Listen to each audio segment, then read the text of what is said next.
नमस्कार। आप देख रहे हैं दलान का दंगल। आज हम असम राजनीति, प्रियंका गांधी के राजनीतिक कौशल और हमलावर भाजपा की रणनीति पर चर्चा करेंगे। असम राजनीति पर द टेलीग्राफ अखबार में कांग्रेसी नेताओं के इस्तीफे और फिर उनके भाजपा में शामिल होने के मुद्दे पे एक रिपोर्ट छपी थी। इस रिपोर्ट पर अपनी प्रतिक्रिया जाहिर करते हुए राज्यसभा सांसद मनोज कुमार झा ने एक ट्वीट किया। ट्वीट में उन्होंने एक कविता को उद्धृत किया। कविता के अंश कुछ इस प्रकार हैं। रिश्तों के बदलते मायने जो साथ चलते थे कल तक, आज दूरियों में बटे खड़े हैं। मानो वक्त ने चुपचाप रिश्तों के अर्थ ही नए गढ़ दिए हों। कभी जो हर मोड़ पर साथ निभाने की कस्में लिया करते थे, आज वही चेहरे रास्ते में अजनबियों से ठहरे हैं। बहरहाल प्रद्युत बारदोलोई और भूपेन बोरा इस्तीफा के बाद भाजपा में शामिल हो गए। बारदोलोई का आरोप था कि पार्टी में उनका अपमान हो रहा था और टिकट वितरण में उनकी बातों को नजरअंदाज किया जा रहा था। गौरतलब है कि बारदोलोई कांग्रेस की मैनिफेस्टो कमेटी के अध्यक्ष थे। उनके जाने से पार्टी की पूरी चुनावी योजना बिखर गई। अब देखना होगा प्रद्युत को भाजपा में क्या जिम्मेदारी मिल रही है और कितना सम्मान भी मिल रहा है। उनके करीबन 10 समर्थकों को भाजपा टिकट दे रही है या नहीं। अगर प्रद्युत के समर्थकों को टिकट दिया जाएगा तो निश्चित ही भाजपा के कुछ सिटिंग विधायकों के टिकट कटेंगे, जिसको लेकर संभवतः भविष्य में पार्टी के अंदर असंतोष दिख सकता है। दूसरी तरफ प्रियंका गांधी के लिए ये एक बड़ी राजनीतिक चुनौती बन गया है।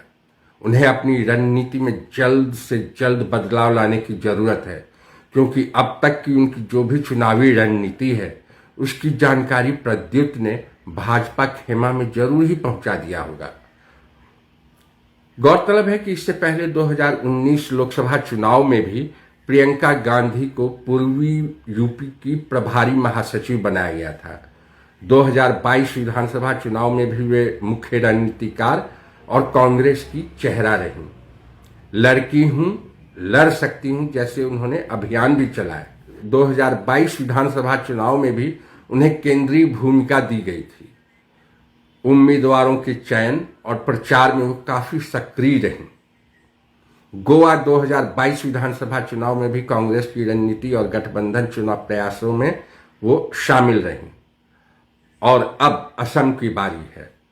प्रियंका गांधी को अक्सर क्राइसिस मैनेजर और चुनावी रणनीतिकार के तौर पर उतारा जाता है, खासकर उन राज्यों में जहां कांग्रेस को संगठन मजबूत करने की जरूरत होती है। प्रियंका गांधी आज असम के चक्रव्यूह में फंस गई हैं। देखना होगा वो उस चक्रव्यूह को कैसे तोड़ती हैं और कमजोर होती कांग्रेस को ताकत दिला पाती हैं या नहीं। लेकिन इन तमाम राजनीतिक उथल पुथल के बीच एक सवाल कांग्रेसी खेमा में भी उभर के आ रहा है। जब प्रदेश अध्यक्ष जैसे लोग पार्टी छोड़कर भाजपा या दूसरी पार्टी का दामन थामते हैं तो आला कमान पे एक सवाल तो उठता ही है कि वो उन कैडरों या नेता की पहचान क्यों नहीं कर पा रही है जो कांग्रेसी विचारधारा के प्रति प्रतिबद्ध हो। आला कमान अवसरवादी लोगों को क्यों तरजीह दे रही है। बहरहाल तो ये था दलान का दंगल।